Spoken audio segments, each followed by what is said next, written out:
Leo lived on the rooftop of the city. Not literally, of course, but he spent more time beneath the stars than anywhere else. He wasn't like the others down below, busy chasing careers, noise, and neon lights. Leo was drawn to the silence of the sky.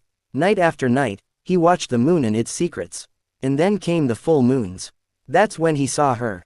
A figure dancing in silver on the face of the moon. Elegant, ethereal, she spun with the rhythm of the tides, her long hair glimmering like moonbeams over the ocean. People called it a trick of the light, a mirage, a lonely man's delusion, but Leo knew what he saw. He named her Lunara. For 7 years, he watched. Every full moon, she returned. Every full moon, he grew more obsessed. He began painting her, sketching her silhouette in moonlight, filling notebooks with dreams of meeting her. And then, on a night when the moon shone brighter than ever, the impossible happened. She stepped onto his rooftop. She stood on the edge of his building, bathed in silver light. Her feet barely touched the ground. Her skin was pale as pearl, her eyes filled with galaxies, and her hair flowed like the Milky Way itself. Leo couldn't breathe. Lunara, he whispered. She tilted her head. You've been watching me. You're real. For tonight, yes, I can only descend once every 100 years. Just one night, and only if someone believes in me without doubt. Leo reached out, afraid she'd vanish like a dream. But she took his hand, and the world seemed to stop. The city noise faded. Time slowed. They talked. They danced. They watched the stars like old friends. Leo told her about his childhood, how he always felt different, misplaced in a world that never looked up.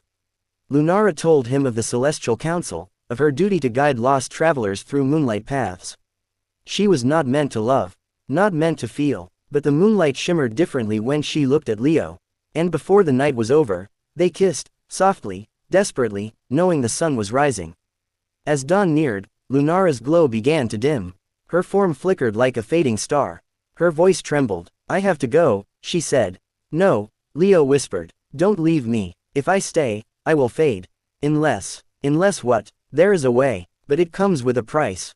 She turned to him with sorrow in her eyes. If you give up your reflection, your image, your sense of self, I can stay in this world. We can be together, but you'll never see yourself again. No mirrors, no shadows. You will never truly know how you look. Ever. Leo was silent. Losing your reflection meant more than just vanity.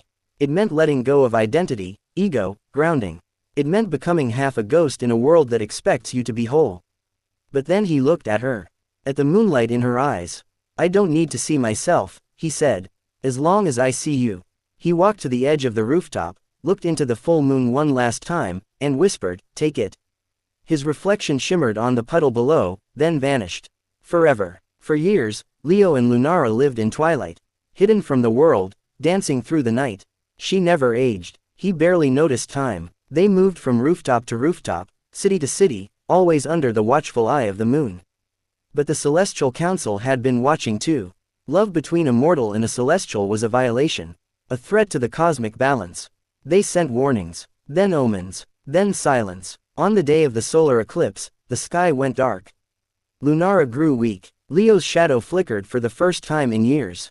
They're coming for me, she said, holding his hand tightly. No, Leo said, they can't take you. But Lunara looked at him, tears falling. Like stardust. They won't take me, they'll take you. Before he could speak, the eclipse reached its peak. A beam of blinding light surrounded Leo. His body began to rise, his form turning to stardust.